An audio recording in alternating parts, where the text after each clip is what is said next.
નમસ્કાર, આપ જોઈ રહ્યા છો નેશન પ્લસ ન્યૂઝ. હું છું હિરલ આપની સાથે. ગુજરાતમાં સ્થાનિક સ્વરાજ્યની ચૂંટણીના પડઘમ વાગી ચૂક્યા છે, ત્યારે નર્મદા જિલ્લામાં રાજકીય ગતિવિધિઓ તેજ બની છે.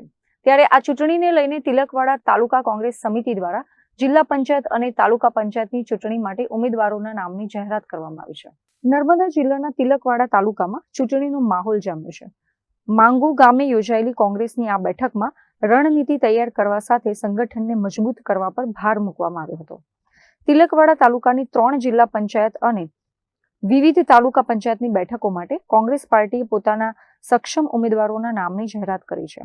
આ બેઠકમાં પક્ષની વિચારધારાથી પ્રભાવિત થઈને અનેક નવા કાર્યકરો પણ કોંગ્રેસનો ખેસ ધારણ કરીને પક્ષમાં જોડાયા હતા. બેઠક દરમિયાન તાલુકા કોંગ્રેસ પ્રમુખ મહેન્દ્રભાઈ ભીલે કાર્યકરોને સંબોધતા જણાવ્યું હતું કે આ ચૂંટણીમાં દરેક કાર્યકરે સક્રિય થઈને છેવાડાના માનવી સુધી પહોંચવાનું છે. વધુમાં વધુ મતદારોને કોંગ્રેસ સાથે જોડીને જંગી બહુમતીથી જીત મેળવવી એ જ પક્ષનું મુખ્ય લક્ષ્ય છે.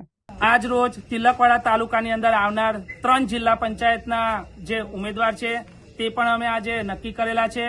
તેમજ સાથે સાથે તિલકવાડા તાલુકાની અંદર જે 16 તાલુકા પંચાયત આવેલી છે એના ઉમેદવારો પણ આજે કોંગ્રેસ સમિતિએ નક્કી કરેલા છે અને એની અંદર સમાવિષ્ટ જે તિલકવાડા જિલ્લા પંચાયત છે એના ઉમેદવાર બારિયા મહેન્દ્રભાઈ રમણભાઈ બારિયા તેમજ એની અંદર આવતા જે તાલુકા પંચાયતના ઉમેદવાર છે તે પણ આજે બધાની સહમતિથી અમે આજે નિમણૂક કરેલી છે.